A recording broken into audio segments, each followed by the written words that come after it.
My name is Steve Niner. I'm a federal employee and a member of the AFGE Federal Employees Union. That's part of the capacity I am here in tonight. I'm also here as a concerned citizen and hoping that our elected members of Congress will talk with us sooner rather than later. It doesn't look like it's going to be tonight. So we're hoping that you all will have something you want to share with them, which will be recorded, and we will be getting that information to them after the event as well. So if you're speaking tonight, we've got a list with your name on it. We'll call you up in order. We're asking 2 minutes for comments. I will be somewhere in the vicinity, keeping track of that time. I'll probably give you some type of 1 minute signal, and then I'll give you a 2 minute signal. And I'll leave it to you to please wrap it up as close to that 2 minute signal as possible. Okay? I'm not gonna turn the microphone off on anybody or anything like that. But please just try to be mindful of the time. And please refrain from any profanity. Keep your comments as respectful as your emotions will allow. I think it's okay to have some emotions in these times. But, you know, hopefully we are also carrying a message to our elected representatives as well. Okay? So, I'd also like to give some thanks to a couple of folks that helped out with organizing. Susan Carter. And Clayton Paulson as well.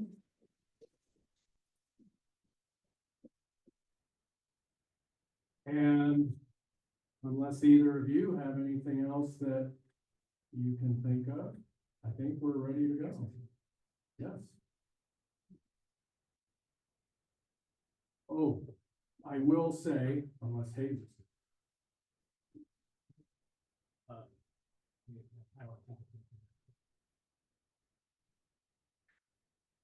So we did have the sign-in sheet for comments, but also email addresses and phone numbers. So hopefully you have the understanding that we may reach out to you after the event to maybe let you know what we're doing with this information, updates on that, and maybe being able to access the transcript to tonight's comments as well, and recordings, and maybe to let you know about future events as well that are coming up, okay? I think more and more, a good goal is to, in addition to venting our concerns, start mobilizing, organizing, and acting on our concerns.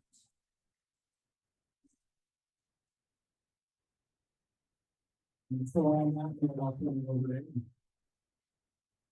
So I'm going to be super brief. Just what's happening with Congress and in the White House, it really does come down to the states and then to the cities. I mean, I'm on city council here. I'm starting to see it now with all the gutting of all of the social welfare, everything from the VA to Medicaid to children's food programs. And I see it directly with all of you, and especially our children. And that's the part that makes me so livid. And what they are doing really is making, one, my job harder, but also all of your lives more difficult, and it is wrong. So thank you for coming.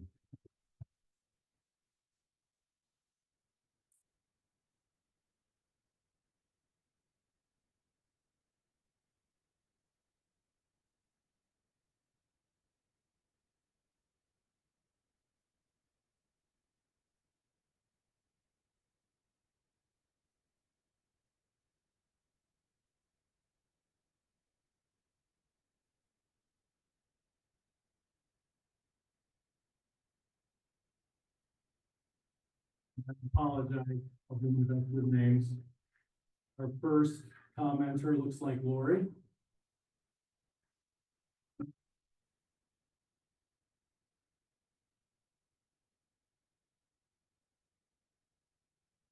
maybe because I'm a better writer than a speaker, so. Since the Dobbs decision that repealed federal abortion protections for women in 2022, physicians' ability to provide standard care and patient-positive outcomes have steadily declined. These laws are unclear on what constitutes as an exception, leaving physicians unsure on when they are allowed to practice standard of care procedures like a DNC in events like threats to maternal health or miscarriage. Because of Idaho's criminalizing laws and the allowance for civil suits in the event of abortion, physicians are leaving Idaho in masses. 2,000 up-and-coming doctors were surveyed and responded with an astounding 76.4% that they would not even apply to train in states with strict abortion laws. This not only worsens patient outcomes in the event of miscarriage, but also limits access to physicians available to provide other care like pap smears, breast cancer screenings, STD screenings and treatment, and more. Maternity wards and clinics are closing all over Idaho, only widening the healthcare gap in an already rural state.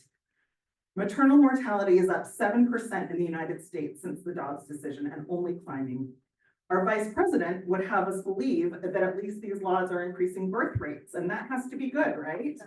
In reality, infant mortality is also increasing due to the number of babies with fatal fetal abnormalities being forced to be born. Now Idaho is proposing laws that would even remove exceptions for rape and incest, forcing these survivors to carry these pregnancies to term. It would allow the rapists to sue for wrongful death and pursue criminal charges in the event of an abortion. When are we giving rapists more rights than women? I would ask you, who did these laws serve? And what is the outcome you're hoping to accomplish with increased abortion laws? Because these laws do not serve women or even the children that the lawmakers claim to hold so dear. The data is back and the numbers are in. There are 0 positive outcomes associated or correlated with stricter abortion laws, and these laws only increase risks for maternal and infant health.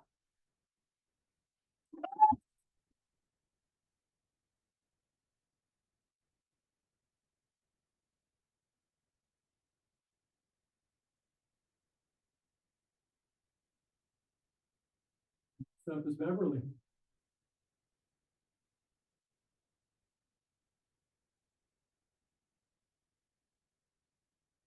Down a little bit closer.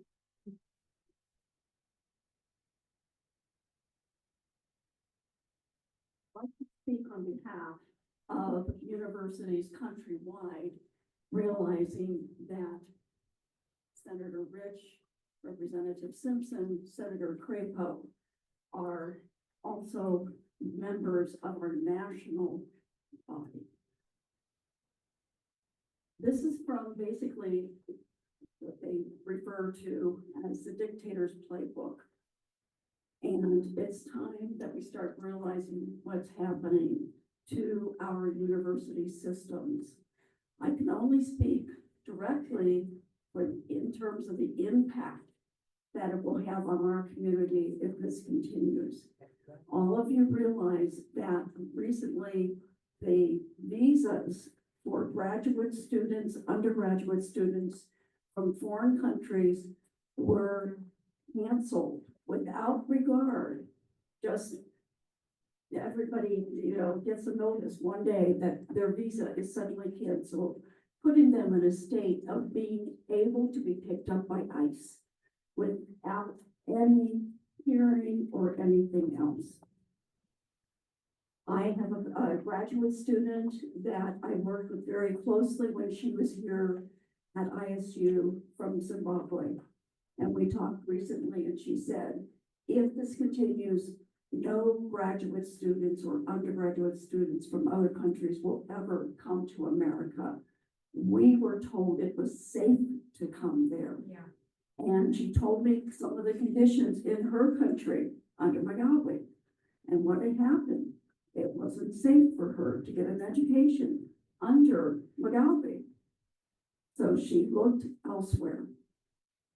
And in other countries, whether we realize it or not, with dictators, the first to go are the people who are academics in universities. Look at what happened in Crapo. Many of those universities were shuttered And many of the professors not only lost their jobs, but their lives. We need to realize that that could happen here. It has happened before in other countries. When things get too bad and go on too far, they do not want any kind of opposition. In the meantime, our graduate students are the brightest from their countries. And we have benefited so much from their capabilities. They have been involved so much. And yes, they have benefited too. But many have remained in this country because of our freedom here. ISU contributes a great deal to our community. It's the largest employer. Many faculty, staff, and graduate and undergraduate students contribute hours of service to our community. Not to say anything about our economic contributions. We will probably, I would imagine, ISU, if foreign students do not come, will lose approximately maybe half of the money it has. You cannot operate an institution like ISU on half the funding. Programs will close. People will not be coming. People will be leaving. And we will be the poorer for them.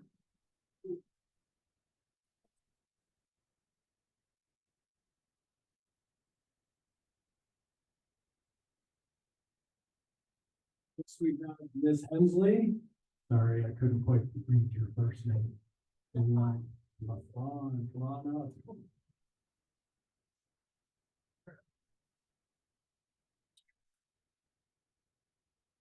Really don't have a whole lot to say, other than our Republicans need to wake up and they need to impeach Trump, Vance, and Johnson, or because he is tearing our country up and we don't need it.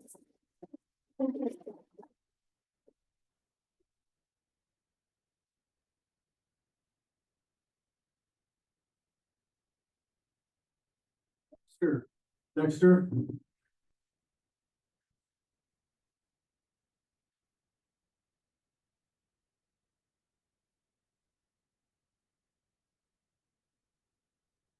My constituents' comments are provided for the consideration of Idaho elected congressional senators, Crapo and Risch, and Congressman Simpson.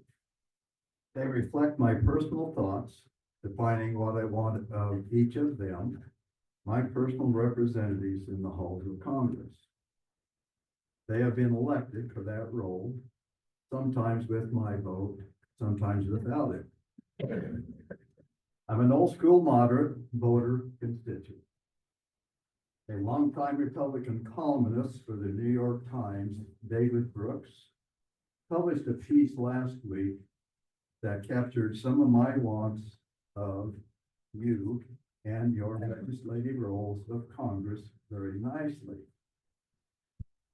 He said, modern civilization is buttressed by several pillars: peace, legal systems to peacefully settle disputes, scientific institutions to cure disease, news outlets to advance public understanding, charitable organizations to ease suffering, businesses to build wealth and spread prosperity, and universities.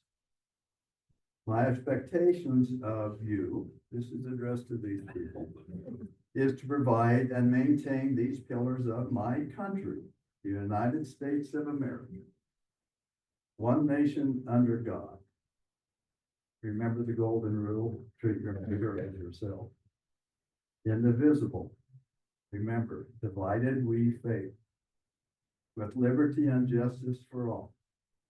Remember due process.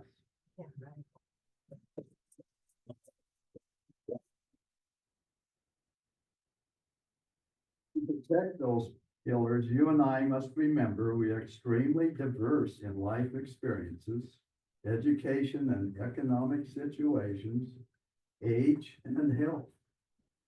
Governing for one size fits all and for one class at the expense of others is not appropriate. Every day and during the day, I see each of the pillars above being attacked, torn down, and dismantled by my elected governing officials with your approval. You're not governing for me. I suspect you're afraid to do so, as so emotionally described by brave, concerned Senator Murkowski of Alaska this last week. Where do you stand relative to the fate and future of the United States as a modern civilization? Do you not see the erosion of our nation, or do you condone that erosion? Have your long careers in Idaho and congressional politics induced apathy? Or have the temptations of human pride, greed, and envy become obstacles to action? I have misgivings about your willingness to govern. I view the government agencies and career civil employees as essential to a smooth functioning government. Our democratic republic system results in frequent changes in policies and elected representation and leadership. Federal, state, local government agencies and trained, educated, dedicated employees of each provide the stability necessary for government function during the times of transition. I want smoothest possible function to provide the many services we, the diverse people of this nation, ask for and pay for. Stop the chainsaw gutting of those agencies and people. No more Doge, either nationally or in Idaho.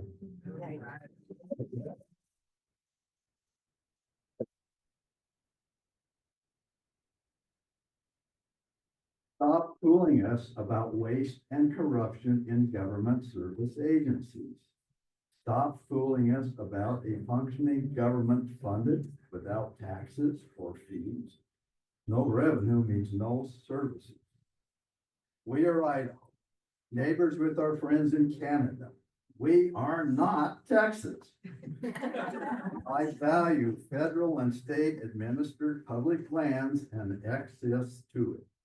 I know the need for immigrant labor and the history of immigration that built our nation. I know and am learning more about global warming and its impact on me and my local and global neighbors. I know the history of national isolationism and know it does not bring prosperity.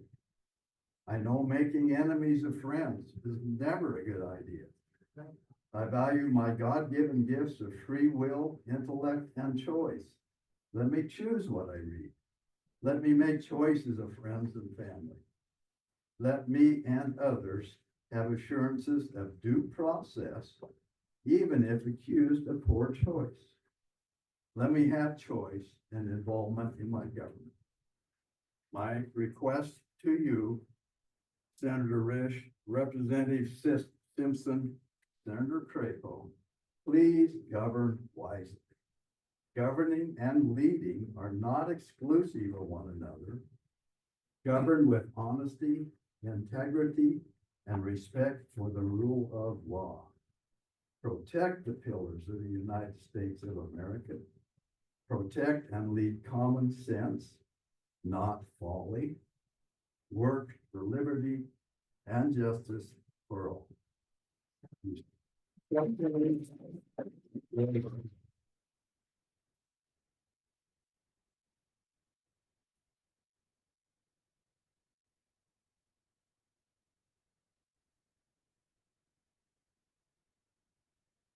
So I didn't get a chance to mention earlier, but we have these shirts will be on sale at T-Shirts Plus in the mall until May 31st, $22 each, different colors, different sizes. If you order it, they'll have it. Just call it in.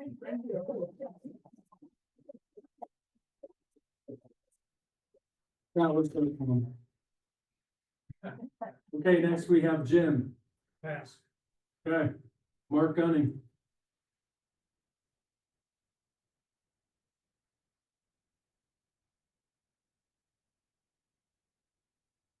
Thank you. I'm not here tonight to speak about tariffs, immigration, Doge. I'm here tonight to speak about the disability community of this country. I'm on the board of directors of a disability agency here in Pocatello, which also has statewide offices.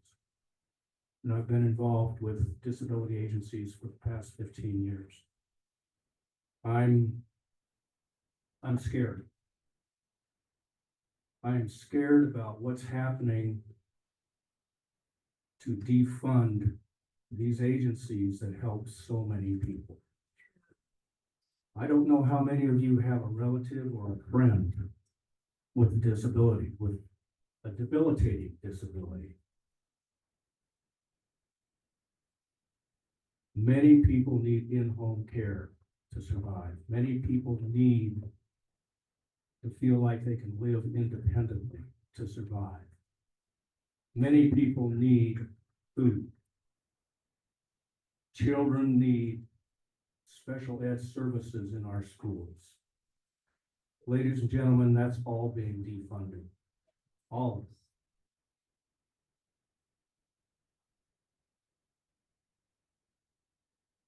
I'm scared for my grandchildren. I'm scared for my great-grandchildren, who I just visited with this afternoon. I don't know what kind of a world we're leaving. I'm scared for them. I and many of you are old enough to realize that we're not going to be around much longer. But our families will be, and our neighbors' families will be. So for these three, I won't use the word men.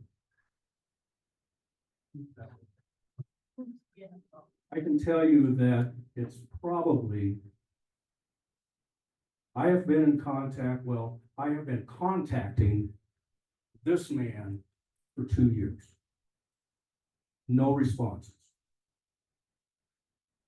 I'm afraid that what we're doing here tonight will have no impact. I'm afraid of that. Because these three men don't care. Right. They don't care. So, thank you very much for allowing me to speak. I appreciate it. And good luck to us.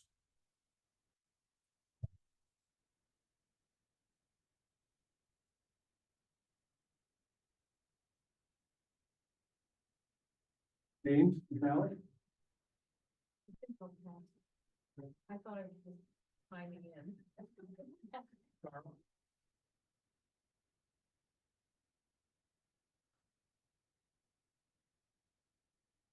Thank you, Steve. Thank you.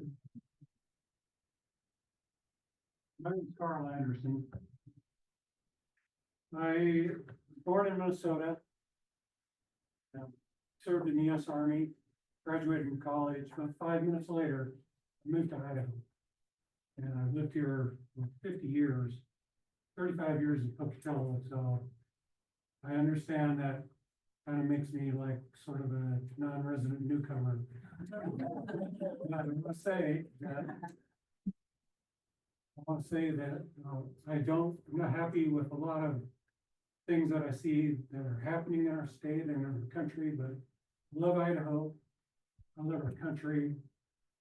I don't plan to go anywhere. About 2 weeks ago, I and according to the newspapers, about 699 other people peacefully marched and demonstrated, if you will, carried signs. I didn't have a sign, so I could carry an American flag. Kind of express their concerns about things that are happening in our country and in our state. I heard a song just yesterday from kind of my age group, if you will. And the first line in it is, "Something's happening here." And when I think about 700 people showing up on a Saturday, on a beautiful spring day, when they could have done a lot of other fun things in a place like this. But then later, 12,000 people showed up in Idaho to listen to Bernie Sanders and AOC.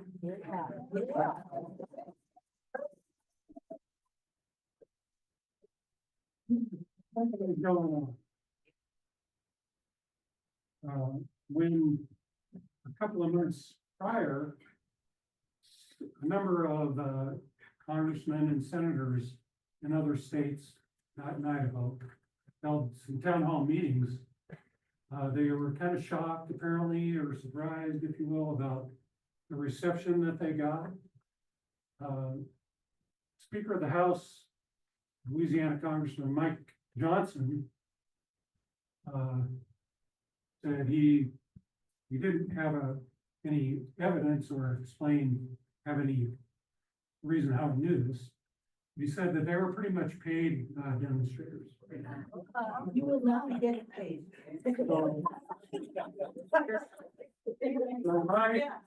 my reason for being here tonight is I was hoping to get to ask one of these people, like, how do I get a check? So if anybody knows how to do that, you can let me know. I'd appreciate it.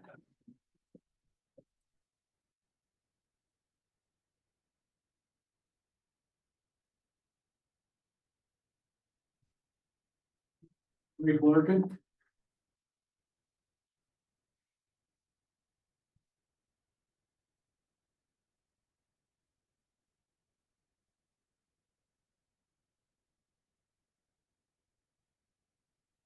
In reference to Senator Crapo and Senator Risch, I'm extremely disappointed in your failure to stand up to Trump.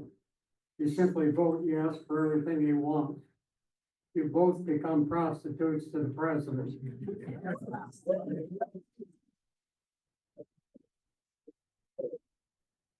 Your vote to transfer federal lands to the states shows your disregard for the people of Idaho and all Americans.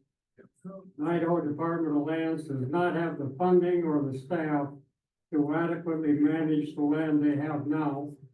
It would be a disaster if they had to manage all the Forest Service and BLM lands in Idaho. The result would be that our legislature would sell our public lands to the highest bidder. Our public lands are not for sale.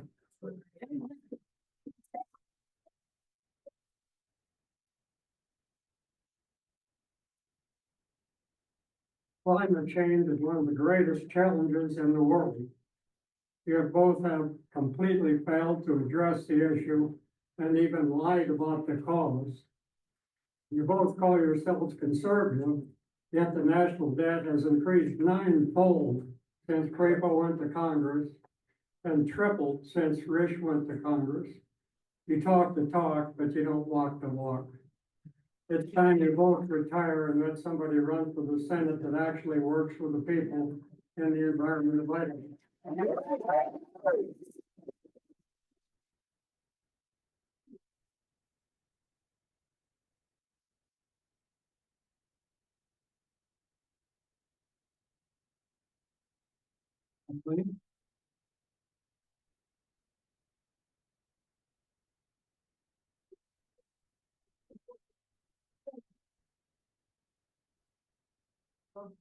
The next time I say Kathleen, it's the other Kathleen.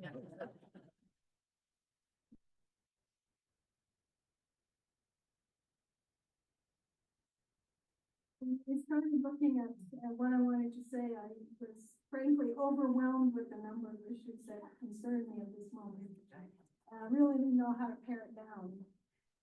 I think in general, I've decided to try to address our delegation regarding their role as representing us. So that to you, senators and representatives, that is what I'm trying to say to you tonight. You have an obligation. This is a very Republican state. You are all Republicans that we have elected. I want to remind you of something a great Republican said. Abraham Lincoln spoke eloquently about government of the people, by the people, and for the people. It feels to me right now that Donald Trump is delivering us a government of the billionaires, by the billionaires, and for the billionaires.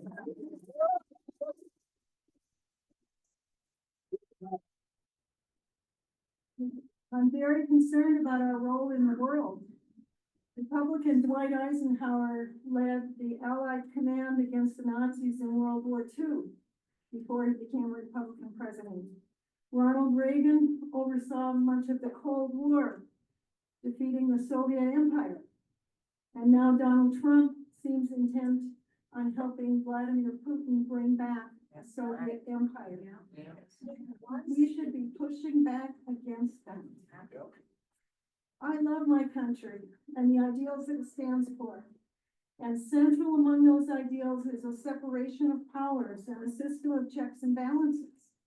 And I urge our delegation in Congress to revisit your oath of office. You have an obligation to uphold the Constitution. You swore that oath, and we sent you there to do that. It is Congress that passes laws and sets budgets. Congress has created the current programs that we have. And when it's time to eliminate some programs or restructure them or revisit them, there are ways to do that, but it should be done in conjunction with Congress, not with the dictator. Our current president is trying to take over all power as a dictator would. I urge you to take back the power to Congress. We'll acknowledge those citizens. I think many of us have become too complacent, and I'll put myself in that category, sitting back and allowing much of this to happen. It's not just Donald Trump, it's what's been happening for recent decades. But tonight is some evidence that we are waking up and we are trying to take back our power, and we are counting on you as our representatives to help us do that and to do that for us. So I'm asking you to protect the programs that we need. Protect Social Security and Medicaid and Medicare. Protect our freedoms. Protect all of our constitutional rights, not just the Second Amendment. Protect our democracy.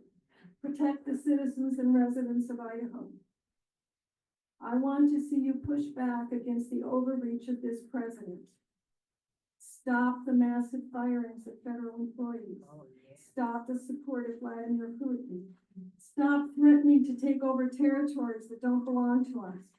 Stop the terrorists. Stop imprisoning people without due process. Stop the elimination of all the common sense regulations for clean air and water and working conditions. Stop approving appointments of people who are not qualified for their jobs.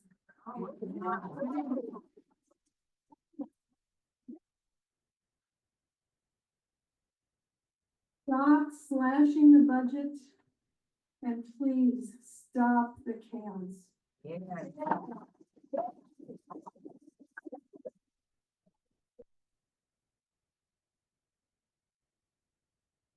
Teresa Westfall?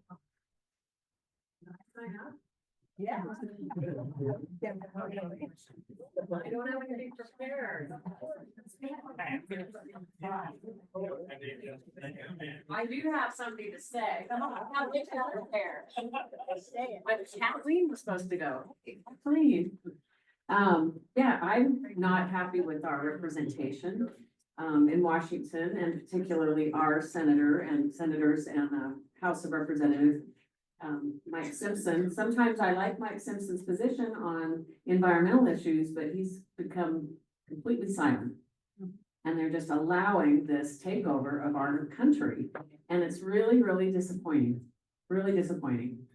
I watch the stock market each day. Pretty soon, we're gonna have the COVID issues at the grocery store if it doesn't stop. So the economy is going to hell in a handbasket. And I'm really concerned about our migrant labor, lack of rights. It's really concerning, and I've got to admit, I've been watching, The Handmaid's Tale, because it's like 4 years ago when I watched it, it was like, oh my God, that's so bizarre. And now I'm watching it, I'm like, here we are. Yeah. We have got to act, and it's important for all of us to stand up. And I'll be at Niagara Falls tomorrow, so I hope to see y'all there.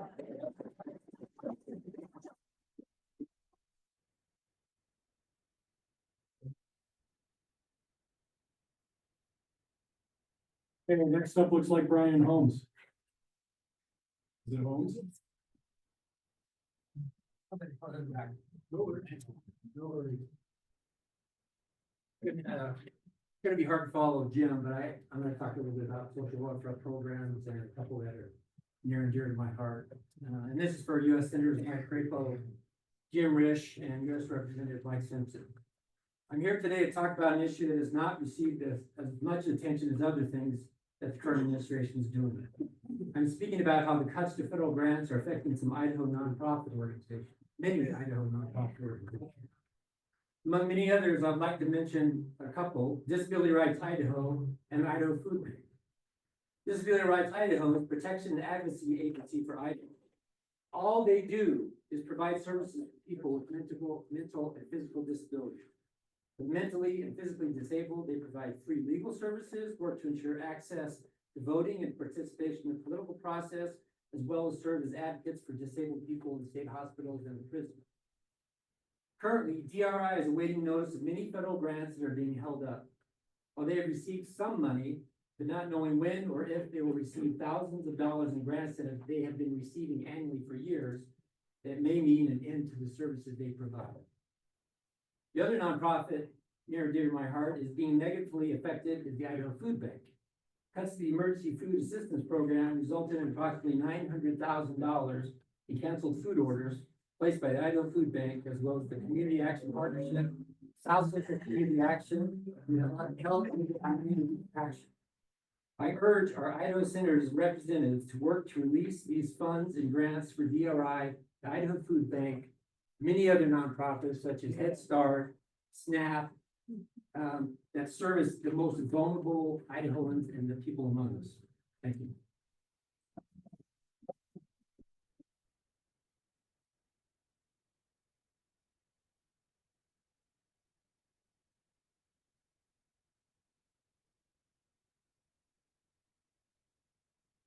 Looks like Kevin Lewis.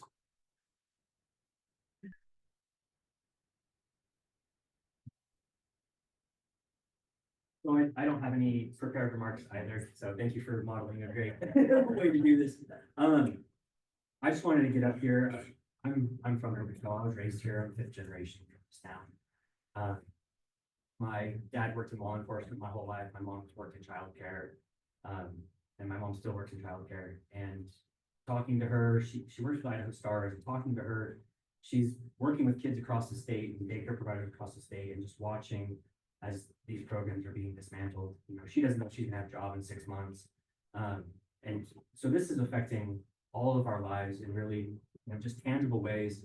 I currently work as a funeral director. I'm meeting people on a daily basis who all they live on is Social Security. You know, people talking to me, oh, I might lose this. And that's all they live on, so these things, are affecting our lives, in just real ways. My comments are more directed to you all here. First off, I want to thank you all for being here. I do want to point out the age disparity. I don't think any of us are blind to it. There's not very many young people here. You all have grandkids and kids and great grandkids. This is their future. That's all. You all know that. I've been looking at running a campaign and trying to get an office somewhere, and I'm talking to young people every day, and they are just as terrified of the future as you all are, but they don't know how to get involved or how to get, involved. Yeah, well, and that's the thing is like, they don't pay attention in school anymore. Like the kids don't have a future. I was talking to a young man today and he doesn't look at the future like I was taught to, or like y'all were taught to. They're taught to just hurry up and make a ton of money and they need a hot girlfriend and then they'll be set forever. And that's as far as their mindset seems to be going. So I would beg you, talk to your kids, talk to your grandkids, because if you're here and you're involved, they might not act like it, but they respect y'all. Again, as a funeral director, I'm meeting these kids who are losing their great grandparents and their grandparents, and they're devastated because they've lost that person in their lives. Like you all right now have the ability to make the difference. And I'm sorry to ask you to do that again, knowing that you guys lived through the Korean War and all these other terrible things that this country has put us through, and all these terrible decisions that we've made as a country. But I'm asking you to step up again, and just talk to your grandkids and your kids and get them involved because this is their future. So I'm just begging you. Thank you.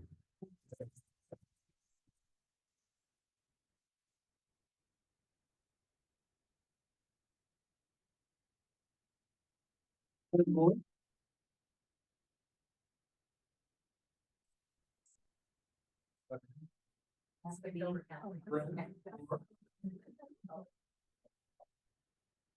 don't have anything prepared either, but when I'm now, I speak from the heart. Okay. First of all, my name's Brooke Moore. The Union Sheet Metal Workers, I've been almost 48 years and, I'm an angry person right now. I don't believe these three individuals are representing us. And, I think something needs to happen in this country. People got to understand that what we're going through right now is going to destroy our democracy. And I believe in democracy. So I'm hoping that more people are going to get involved. And I don't know what it takes to be affected by what's going on. This Trump administration is cutting funding of all of the universities like Harvard. If you've ever had contact with anybody that had a disease that the research is being done at these universities, and Harvard is doing research on lots of cancers and Alzheimer's. I'm affected by Alzheimer's. I lost my wife from Alzheimer's, and they were coming very close to a cure or something that would help people that had that disease. And all that research has gone away now because of our president, I guess. I mean, I'll call him president. He doesn't represent me. But I think we all have to wake up, and we all have to fight, and we all have to do our part, just like everybody else is saying. Sure.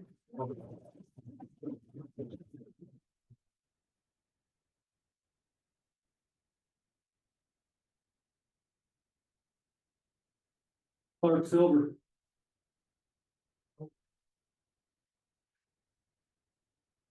A lot of us signed up not thinking we would speak, if we just saw a sign up here. Then just give me the thanks but no thanks.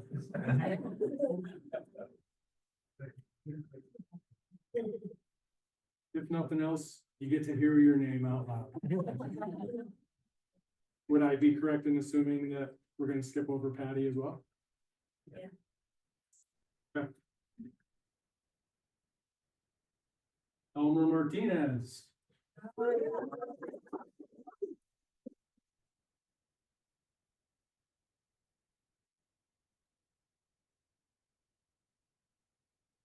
Opportunity. It's really, has to be a democratic process that the public gets up to share their views. Hopefully have the right people to listen. But what I want to start with is that I have a fundamental belief, and that is that of placing country before party.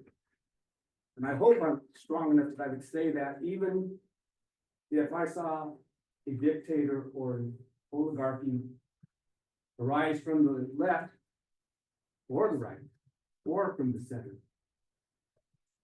I think it's really crucial that we talk to people and pay attention to what's going on.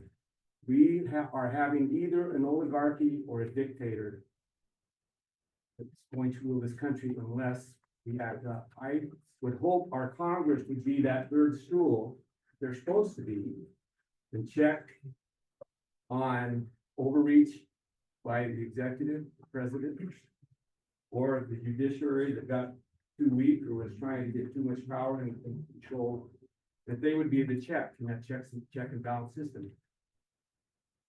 I don't know if we're gonna get through those checks and balances.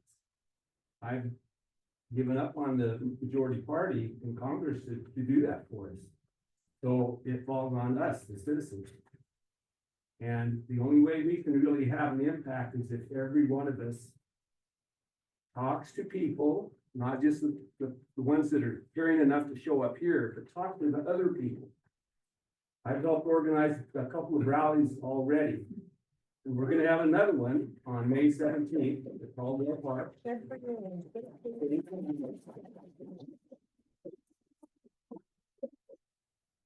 We'll meet at 11:30 at Caldwell Park, and we'll march to county courthouse and do what we did last time. I'm close to 1,000 people, I believe, that showed up there. But, as part of the way to talk to people, it was open to everybody. It didn't matter if you were a Democrat, a Republican, an independent. You voted for Trump and now you regret it and you want to change because you see what's happening in our country. So it's important that every single one of us bring other people, convince other people in the error of their way, maybe. Because if you're here, if you care the way I care, I feel like the dictatorship is arising. It's not an oligarchy. The big push behind this is in many ways, besides the greed, it's a white nationalist movement. Oh, yeah. There are very powerful people in the White House surrounding our president. And so it's just crucial that we all speak up. And it makes me feel hopeful that we have this many people here. I hope our Congress people will take that into account and listen to us. But if they don't, it's up to us. And so we have to stay involved. We have to do everything we can. The most important time period in trying to stop a dictatorship is the first 6 months, because they place people in power, and if they can keep them there past that period of time, then it's harder and harder to combat them. So that's what's driving me. I hope it will drive you, and I hope I see you all on May 17th. And tomorrow.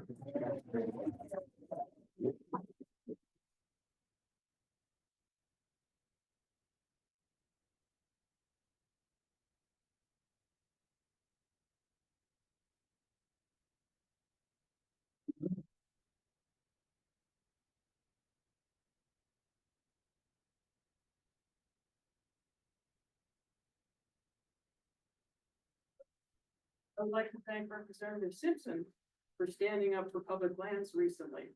Thank you. To Senators Crapo and Risch, I say our public lands are not for sale. They are the lands of the people, all the people, not just the rich who covet them. Your willingness to treat our public lands as a disposable item is a blight on you, on Congress, and on the current administration. Our public lands are not for sale, so stop trying to enable that to happen. To all three of you who are not here tonight, you have empowered and supported a monster and his minions. Yes, Donald Trump, Elon Musk, and all the rest.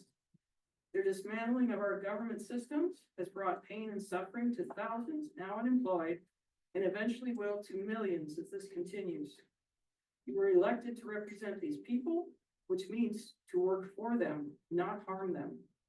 All of you have abdicated your responsibility to do your jobs and work for the best interest of the nation and the people of the nation.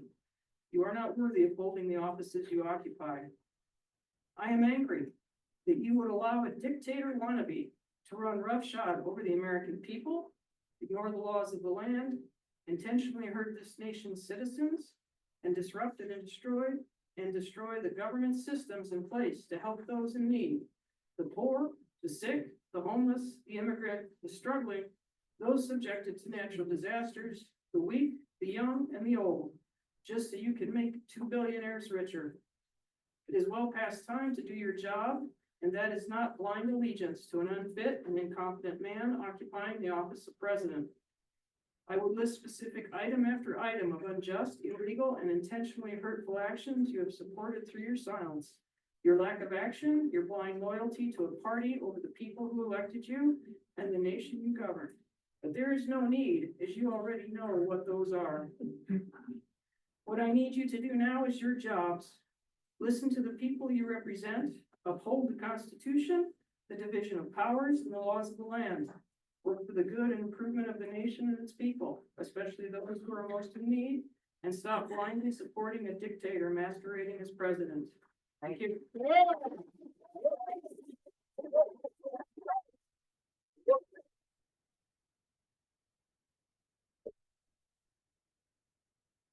Mark Madsen.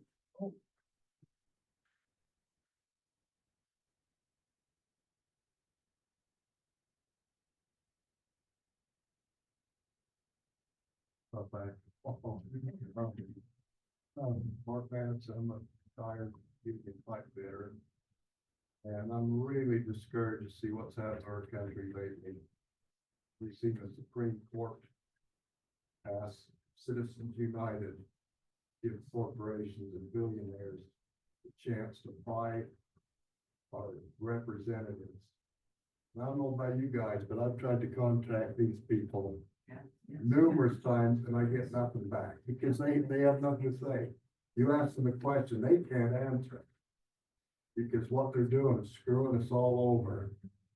And we've been watching this coming and coming, and especially with the Supreme Court, and they give our president, he's above the law now, he can't break the law. And now he's going after our court and firing judges. That it's like to read something here to you. That Trump has said. As I expect the legal profession to understand that the nation is not here for them, but they are here for the nation. From now on, I shall intervene in these cases and remove from office those judges who evidently do not understand the demand of the hour. Okay, that wasn't Trump that said that. That was Adolf Hitler.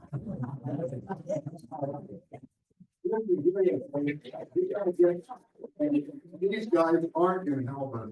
We can ask them, we need to vote them out. Yep. Because we gotta rebuild our country. And these guys aren't gonna help. Thank you.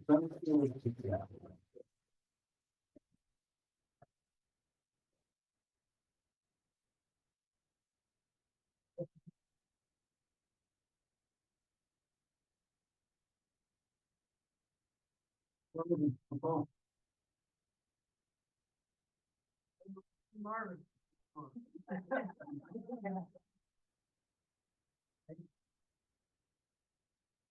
To be here, thank you very much.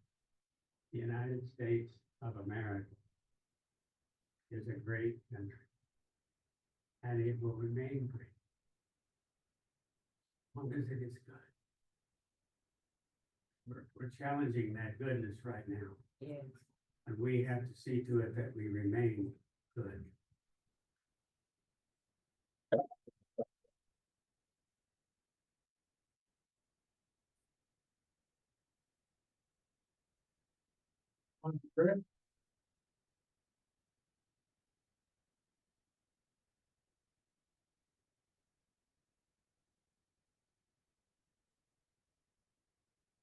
Like all of you, I've tried to contact these people. I get a form letter back. Yeah. And it doesn't have anything to do with what I've written. That's how out of touch they are.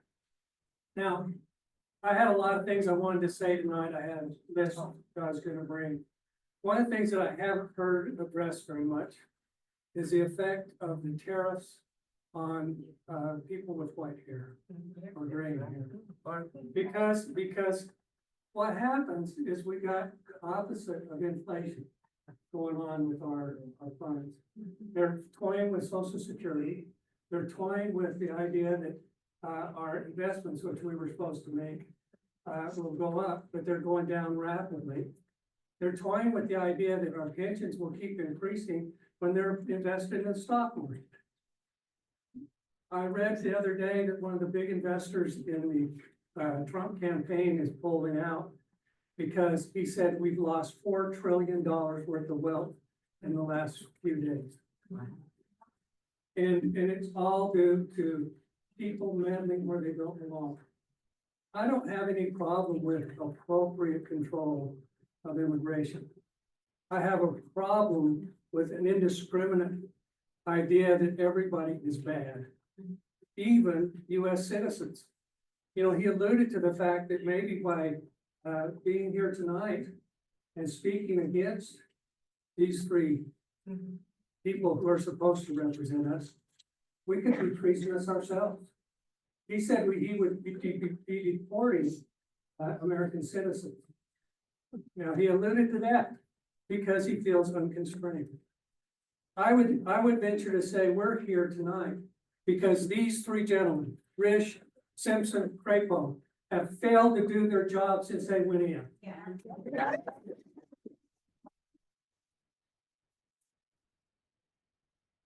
Don't just tell me social security is broken, do something to fix it. You've been there long enough, we should have the best social security system in the world. Yeah.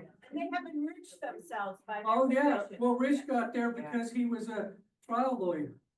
And he won a big settlement. Okay, and that's how he got access to public lands, is getting his ranch and everything else. One of the things that I would just encourage you to do is you now have to represent yourself because these guys don't do it. You now have to do the work of standing up and telling them how broken the system is, how DOGE is really short for Dodge. Okay, they are dodging responsibility, they're blaming everybody else. I heard today or yesterday that Trump said all of the things he said he would accomplish in his first few days as president was just a gag. He was just pulling a fast one. Have you ever seen him laugh, really? No. He doesn't know the meaning of a gag. He's just a liar and a cheat. Yeah. One of the things that I really want to represent, I've been reading a couple books. One was written by a New York Times author who is Catholic. The other is written by a Brookings Institute, a gentleman who is a atheist. But they're in dialogue with each other because they really think that America's greatness was in the tension between constitutional morality and religious morality. Religious morality on the right has left the building. They do not follow the dictates of what the New Testament says. I have some association to that, having been retired as a pastor. They have no affinity for what it means to love your neighbor. They have no affinity for welcoming a stranger or clothing the unclothed or greeting the hungry. They have no affinity for that. And so we're going to have to step up, America. We're going to have to step up in Pocatello, and we're going to have to find a way of having dialogue that is civil but constructive. We have to find a way of helping people to understand how we remember America's greatness and how this really contrasts with that. Right. It's up to us to tell them that we know what America looks like when it's great, and we're not headed that way right now. So these three guys, this is an illustration of how easy it is for change to happen. Our being here tonight, if I were all three of you, I'd be looking for a new job next time.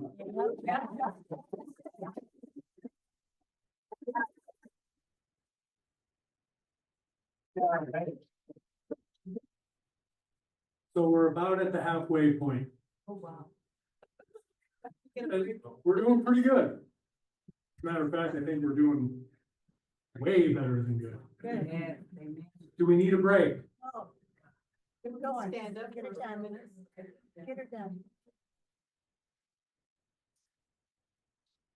Okay, I'll ask again in a couple more comments. But remember, if you need to stand up, there's plenty of room in the back. The doors are open if you need a breath of fresh air. Bathrooms are available, okay? So if you need to take a break, break yourself, all right? Otherwise, we're just gonna keep going. Sounds good. Okay, Liz Erickson.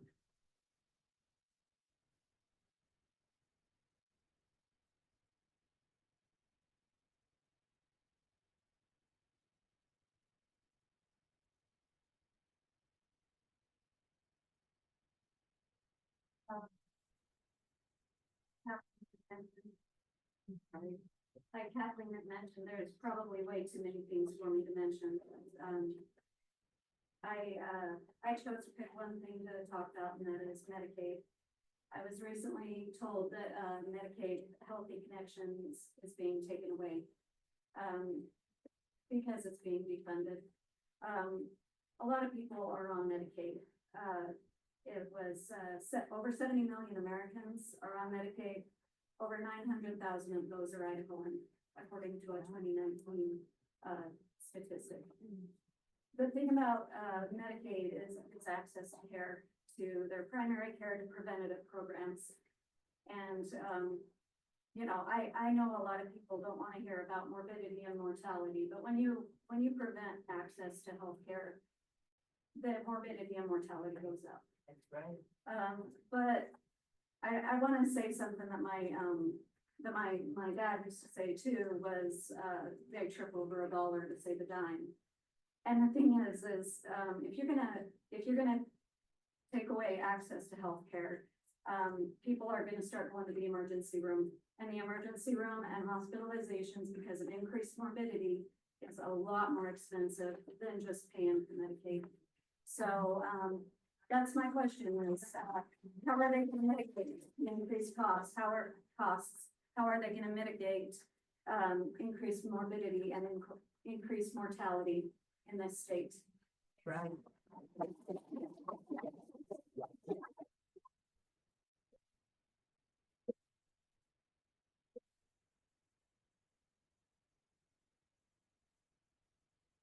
Okay, Kathy Packard. I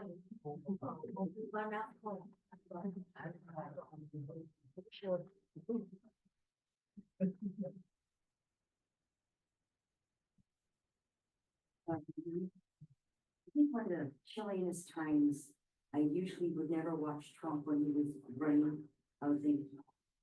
But I was listening and he was saying, if you vote me in, you'll never have to vote again. And he believes that. They don't care. None of the people he's put in care. And our voting rights are on the line, and that will be the last straw where we become another Russia. So keep that in mind. All this other stuff they're doing, they throw it out every day to make you like, oh my God, oh my God. And the goal is to take away our voting rights and take over the country. Remember that. Thank you.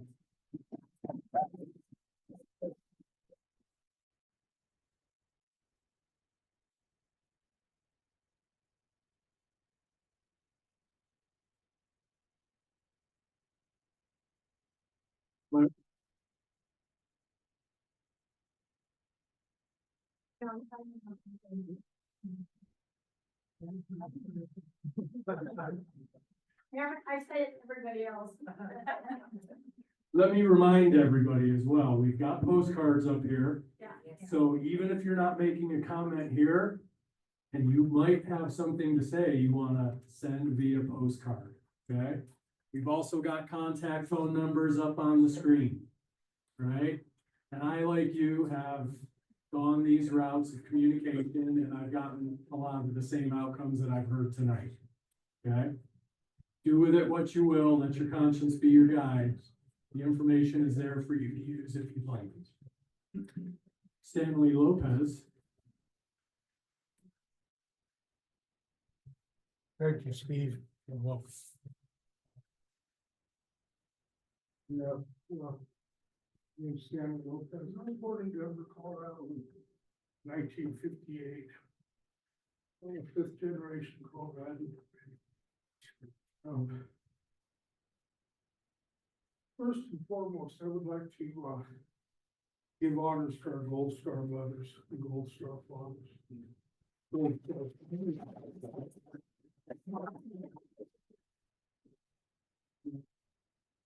All of our veterans. My father was in the Philippines in 1940. He arrived there in November 1941. Little over a year and a half later, he was taken prisoner of war in the Japanese. Survived 42 months. Prisoner of war camp. The hell ship journey from Manila to Japan. He was liberated in Japan. All the things that my dad suffered, I think the hardest thing is when he got home. He found out his younger brother was killed in Cisterna, Italy. 1944, he was 17 and a half. He went in when he was 15 years old for 10 months. And my dad kept his picture of him and his brother's uniform on his end table there. You know, I have enjoyed freedom and democracy my whole life. I sleep well every night, knowing that we're watched day and night by men and women in uniform. And to see a man that could walk, military people. Heartbroken. Heartbroken. For the first time in my life, I was ashamed to be an American. And that's very a bitter thing. You know, people would say, your dad was a prisoner in the war in the Japanese. Ex-POW saying that he was always a prisoner until the day he died. Because he never recovered what happened. But he was proud to be an American. He'd take me when I was a little kid to Veterans Day Parade, he'd walk down the middle of the street with his flag and his American Legion cap on and stuff. I was proud to be an American. In spite of all the things that he had to go through as a second-class citizen when he came home. And that's just the truth. No, I'm not saying that. Sympathy or anything like that. Just the truth. He struggled.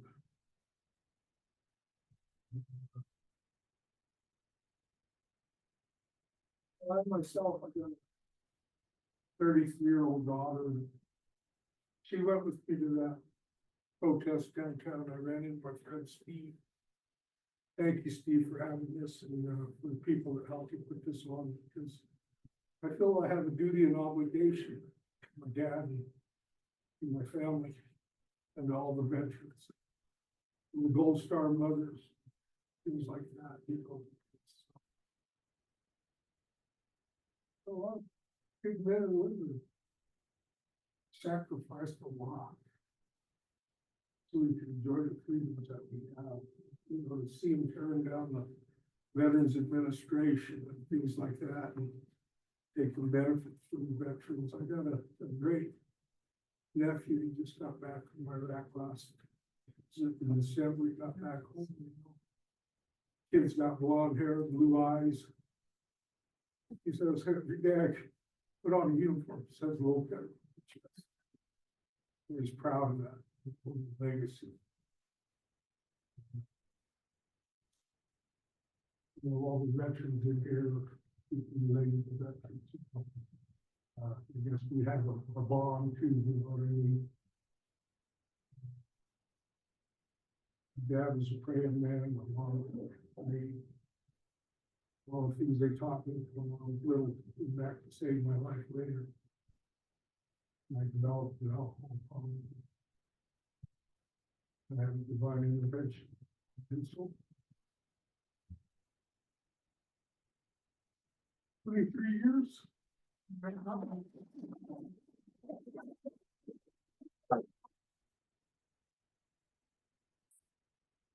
only because we have freedom of religion.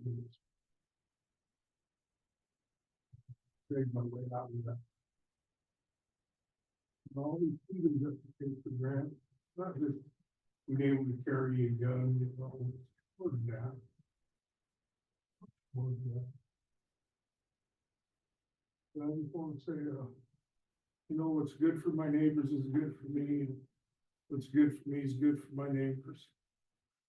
When they say God bless America, I say God bless the world too, you know, because we're all in bad shape right now around the world. Yeah, I'm standing up. You know, I'm gonna come to that next rally and I'll be there. My son and my daughter.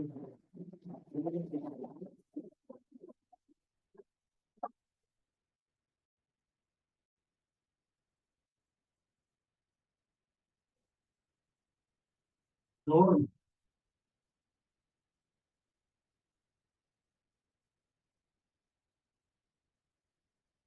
Been listening to our last speaker, and thank you so much.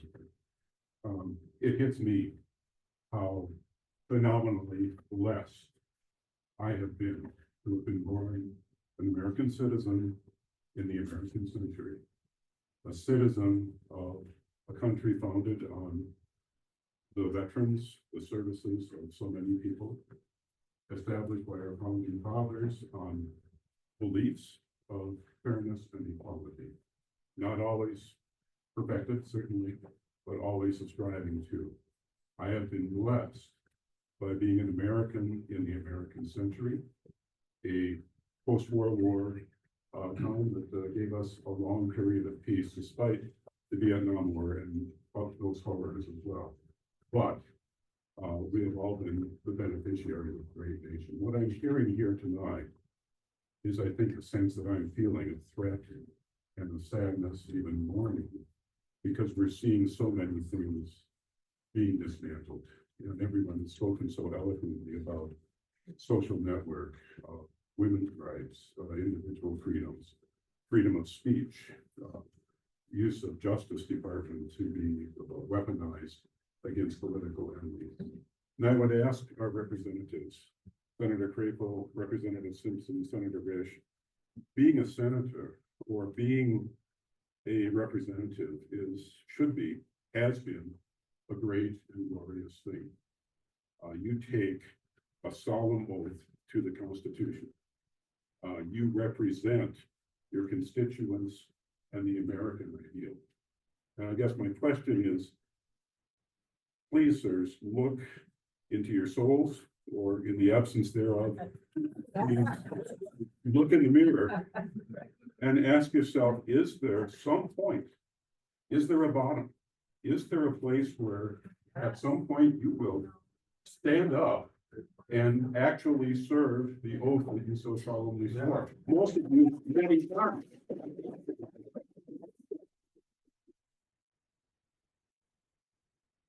And I'd also point out, as my closing remark, grief and mourning historically tend to lead to action and change. Thank you all.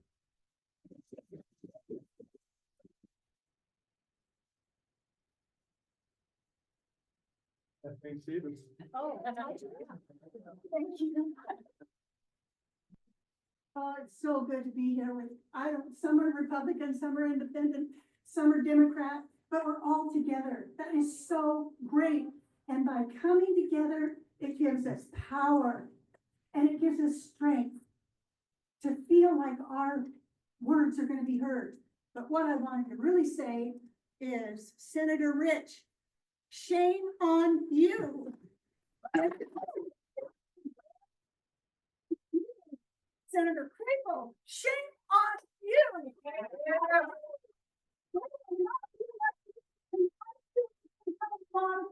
People next time because of all this. I lost a son in Iraq. He went to Iraq because he loved this country. If he were here, whoa, Mom, come on, let's go there. Let's do this. Let's sit down. So I've got to speak up for him. But this is what I wrote. Why aren't you doing something to counteract the horrible disgrace that you have put on our Constitution? Shame on you for not speaking up for our veterans, as employees have been fired, and there are very few now to help when those people call in. They're not getting the services they need. That's not fair. They fought for us. We need to fight for them forever.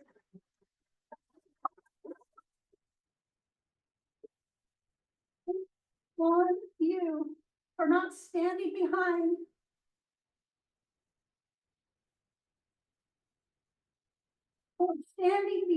that man who does not care for human beings. Right. He doesn't know what it's about. His poor wife. Well, yeah, she's that. Our education funded and our medical agencies open. We are free to choose. Yeah. Something's gonna change because of the people, and it's gonna be good. Thank you. Love you.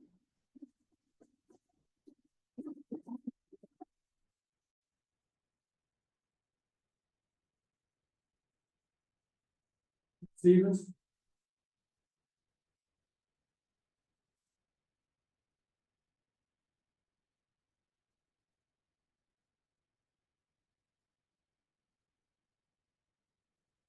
Sign me up. I'm a biologist, with a PhD in anatomy. I'm celebrating International DNA Day today. If you didn't know that. There's a little fuzzy vertebrate animal that does a very strange thing every so often, and that is, for whatever strange reason, they follow their leader right over the edge of a cliff and they all kill themselves. The only difference between these three and the other Republican senators or representatives is they're not vertebrates. They have no backbone.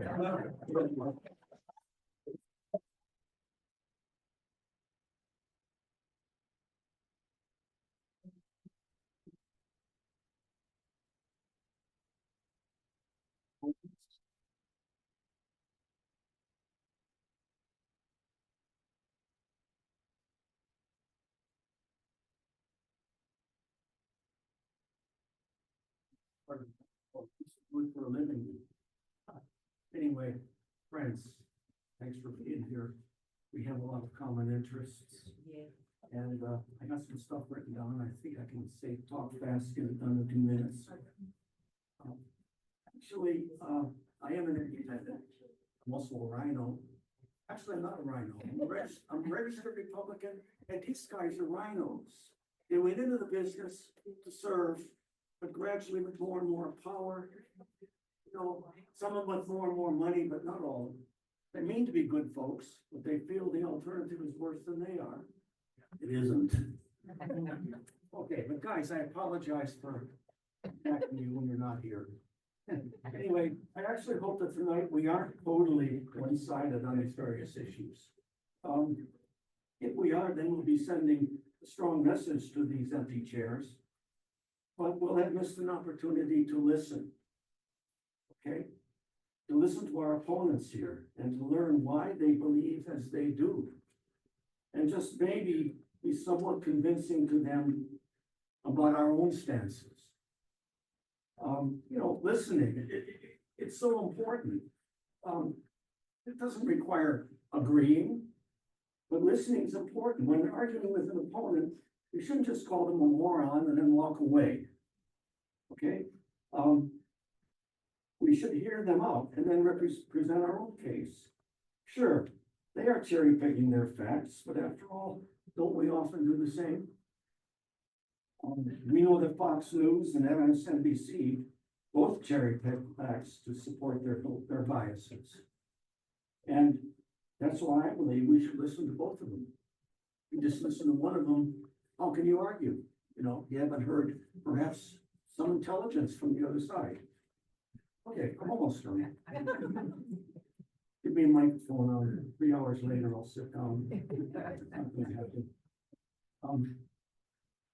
As an American citizen, my share of our national debt is over $100,000.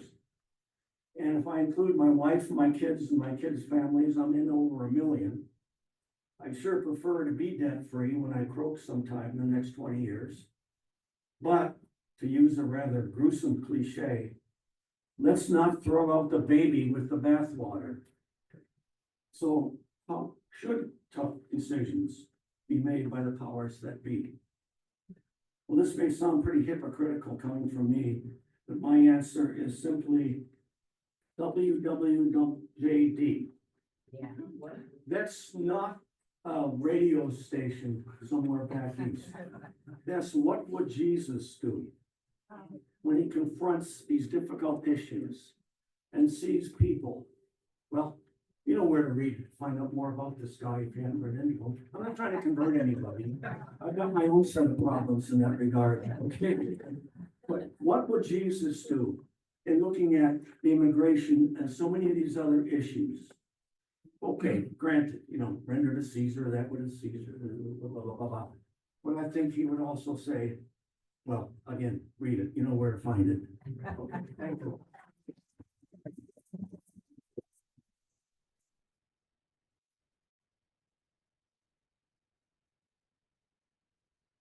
Not entirely sure, is it Deanna? Yep.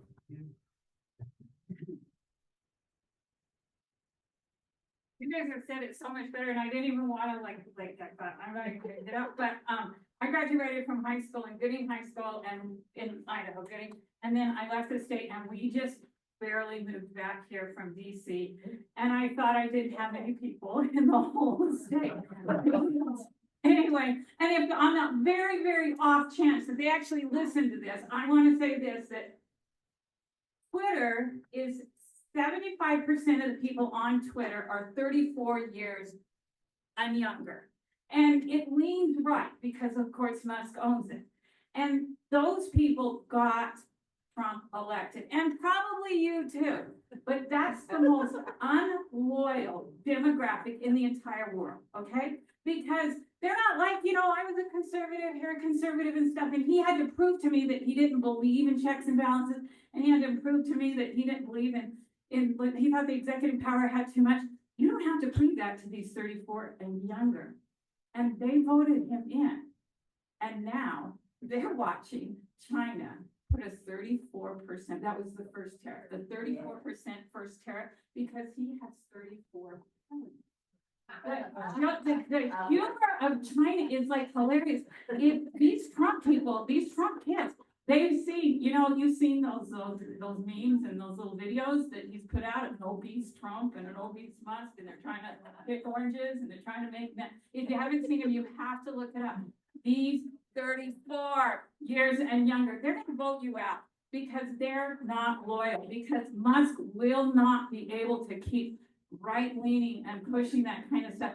These 34 years and younger, they don't believe Kristi Noem actually lost and got her purse stolen.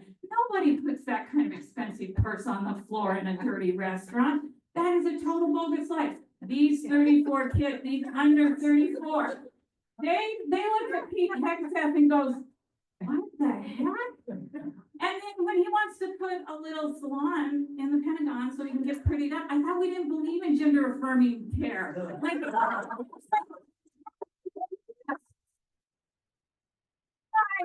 those 34, and they hate you because I'm not teasing you, you're just an old white man, and they don't like it. They are tired of your generation, my generation, I'm that way too. They're tired of your generation telling them what to do and sit down and shut up. These 34 and younger, please go talk to them. Please go look. I mean, Crapo, you graduated from Harvard. I'm doing this. You graduated from Harvard, and we sent the Secretary of Education to Harvard to talk to the Harvard president about obeying the law. This is the woman whose credentials are world sleep.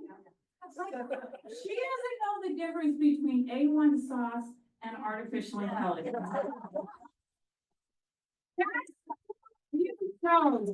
You three can either be heroes or you could sit there and watch this thing fall apart. And at retirement age, it's time to be a hero.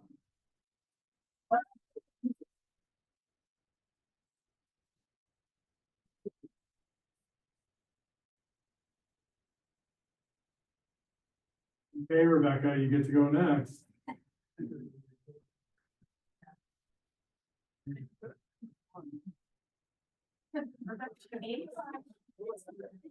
Call it that. Got a phone call. Here. Okay, Sandra.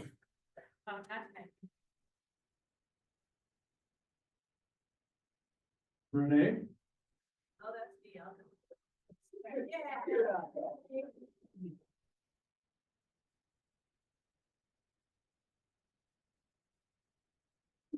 I'm so happy to see all of you people here. I wish there were a few more people my age and younger here.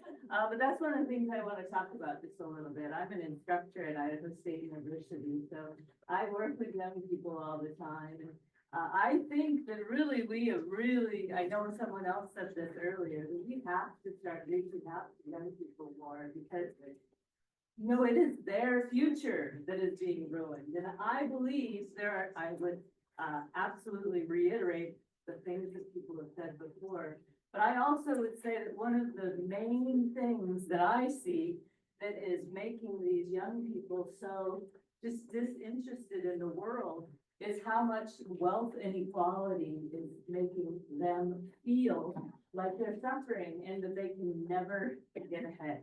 No matter what they do, they're always going to be behind. And I think that is one of the terrible things that's going on, that we're starting to enter something that's like a new Gilded Age, and we cannot allow that to continue. And I have a very novel idea of a way that we could possibly get away from that. It's that, we should start to be taxing the ultra wealthy.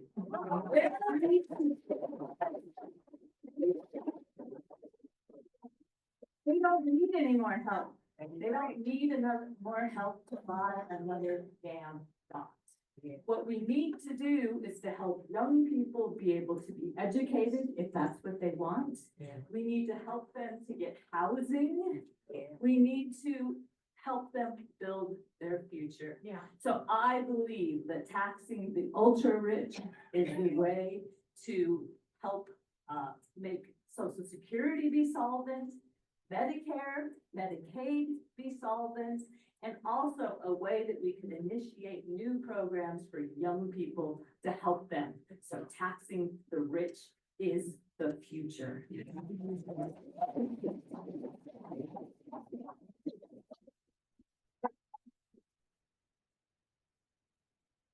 I'm here from Rexford because I still believe that showing up matters, even when our own representatives don't.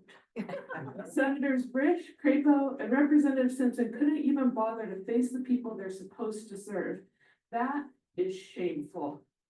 I was raised to believe every person has inherent worth, to love my neighbor, to care for the vulnerable. But now, the very people who raised me and the the officials who claim to represent me have abandoned those values. They've embraced cruelty, fear, and power at any cost. I've called, I've emailed, I've even faxed. I have begged to be heard, and all I get in return are excuses. Excuses for Donald Trump, for authoritarianism, for silence in the face of suffering. You push book bans, you push abortion bans, you allow the most vulnerable to be added to a registry, not dissimilar to a former regime and dictators. You push policies that erase people's humanity. Let me be clear, you three.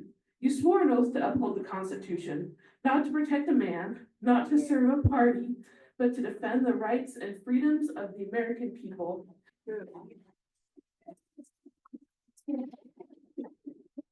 That means doing your job, not hiding when it's hard, not selling out our democracy to fear and ambition. If any other president, Biden, Obama, even Bush, had done this, they would have already been kicked out of office. No one would have tolerated this. I am angry, but I am not alone.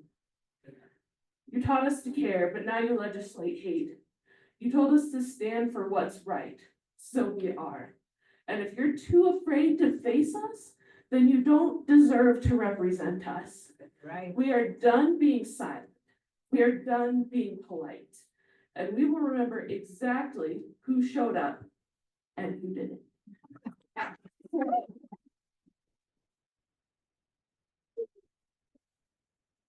So my question for our Reds, when are you gonna show up?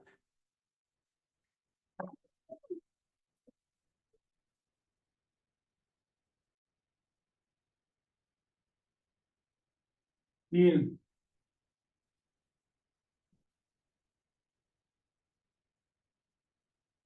Thanks so much. So I want to ask a fundamental question. Why are we in this situation? Are our voters stupid or bad? Are these gentlemen the best Idaho has to offer? Does democracy just not work? I've been convinced of an alternative. Democracy is good, but we don't really live in a democracy because politicians aren't the people. This isn't just a bash on politicians. Many are doing good work, fighting for what they believe is a better world. James Ruckby is a good example.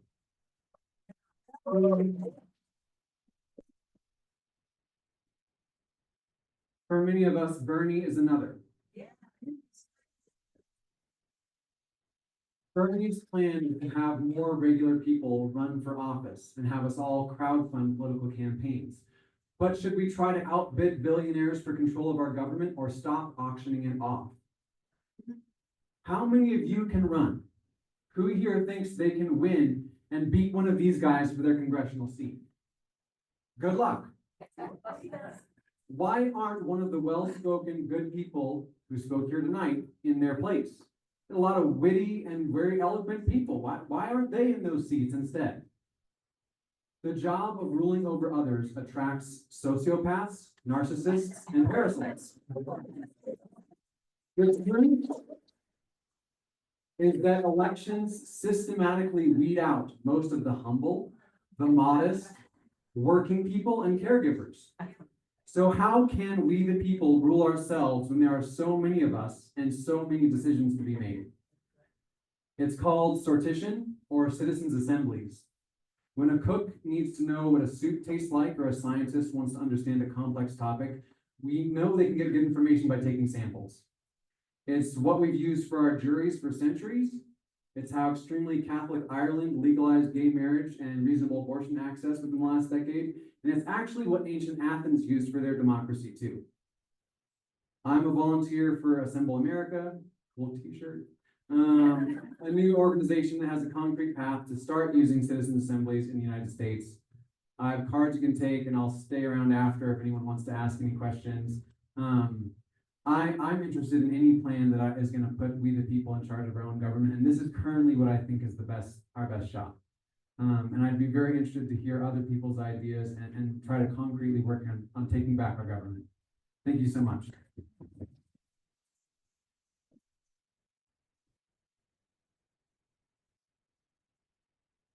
David.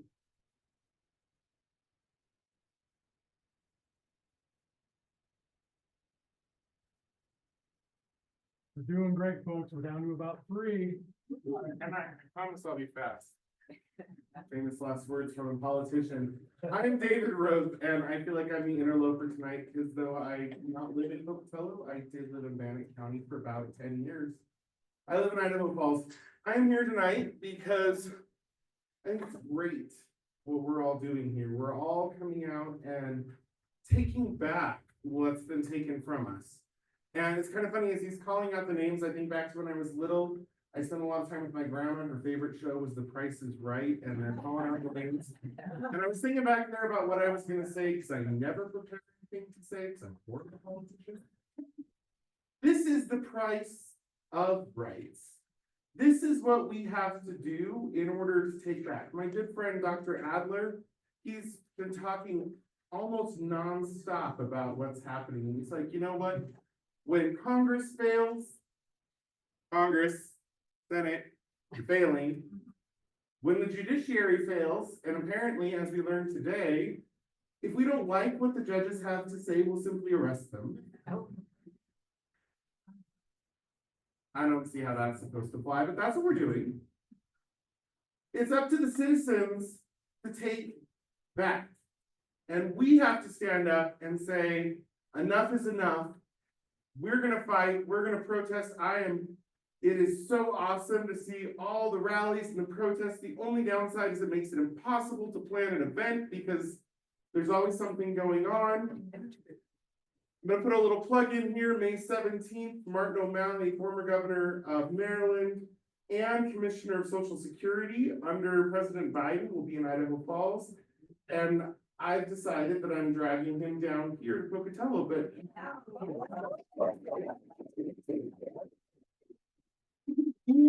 we're not going to hear from our elected representatives. Let's at least hear from people who actually know what's going on. People are very concerned about, well, everything, but people are very concerned with Social Security. I bet there's at least 5 people in this room who are concerned about Social Security.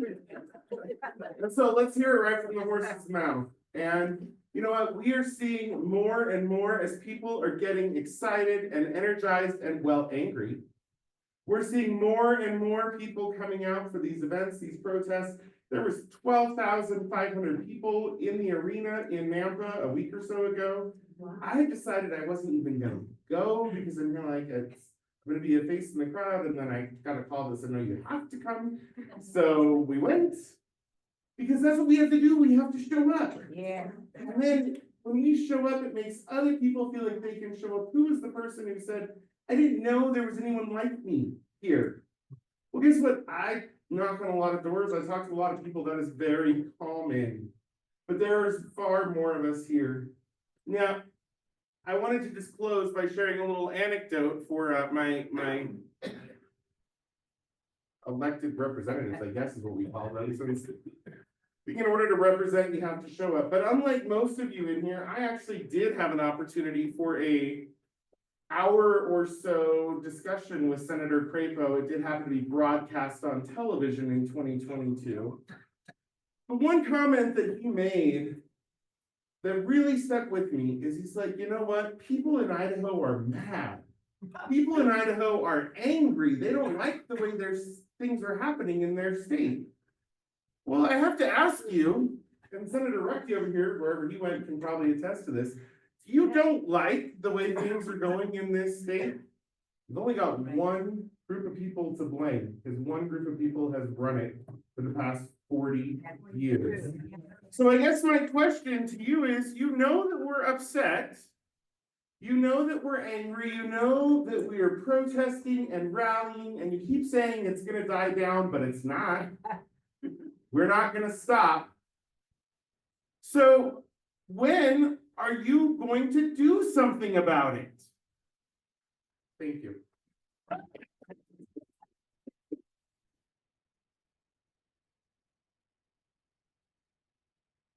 Lou.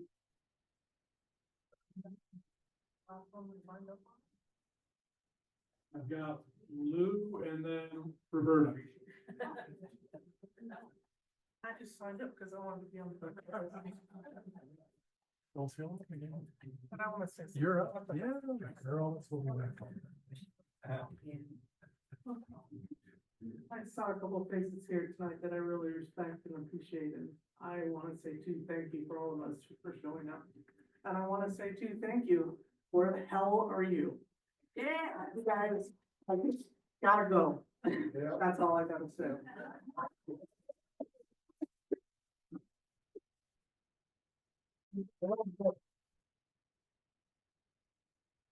Hey, Roberta. Ray Kelly, yeah, I said I didn't know. Well, I'll keep it short because I don't wanna drop an F-bomb.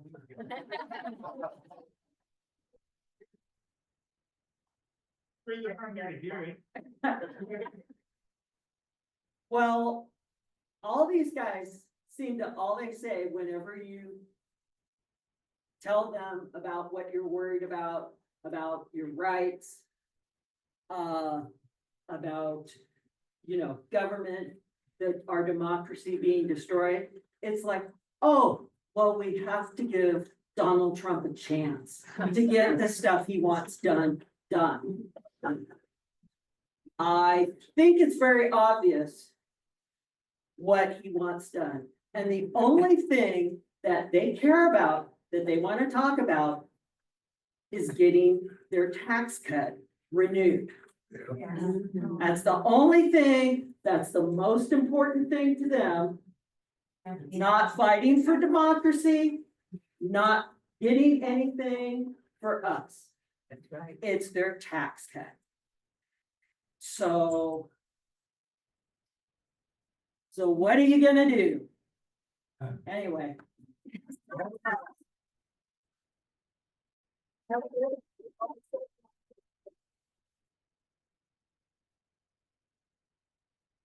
That's everybody that was on the list, unless there's anybody else that wants to go, come on up. I'll just do it from here. I just want to remind everybody about the round in American Falls tomorrow. 3 o'clock, we'll meet at the city park, right into the flagpole. And we've got a couple of great speakers, James Rudke and Jason Moline. Then we're going to go out on Pocatello Avenue and do a little protest for a while, and we sure would appreciate seeing you.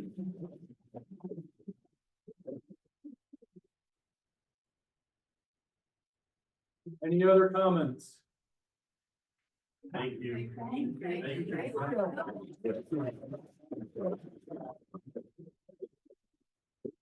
You might have one more.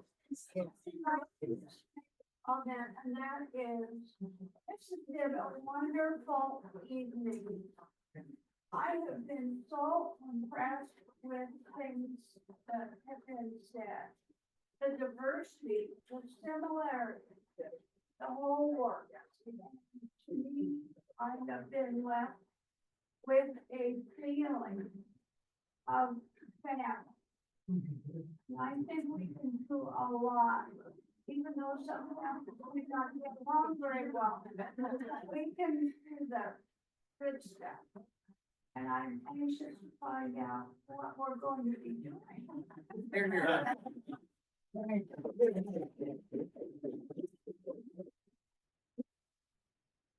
So first, let me thank all of you that attended. Comments or not, you're here, and that says a lot. So thank you all for being here tonight. And in terms of what happens next, if you haven't put your name and contact information on the list and you're willing to do so on your way out, please do. You will be hearing from us in one way, shape, or form. That could look like some different things, okay? That could be some follow-up on what's happening with what's been captured here and our communication with our representatives, okay? That could be calls to action. That could be just news flashes. Hey, there's an event in American Falls. Hey, May 17th, we're doing a rally, okay? We've got at least, a few people from different organizations that have been here. If they want to reach out, you may hear from them, okay? So if you're not comfortable with having your information, just stop by, cross your email off, your phone number off. Just be aware it's there, and we'll be reaching out to you. But like I said at the beginning of all of this, and like we've seen tonight, now we need to take action. Yes. Okay? So this is a great step in that direction, and we're going to keep going. So thank you all again for being here. Have a great night.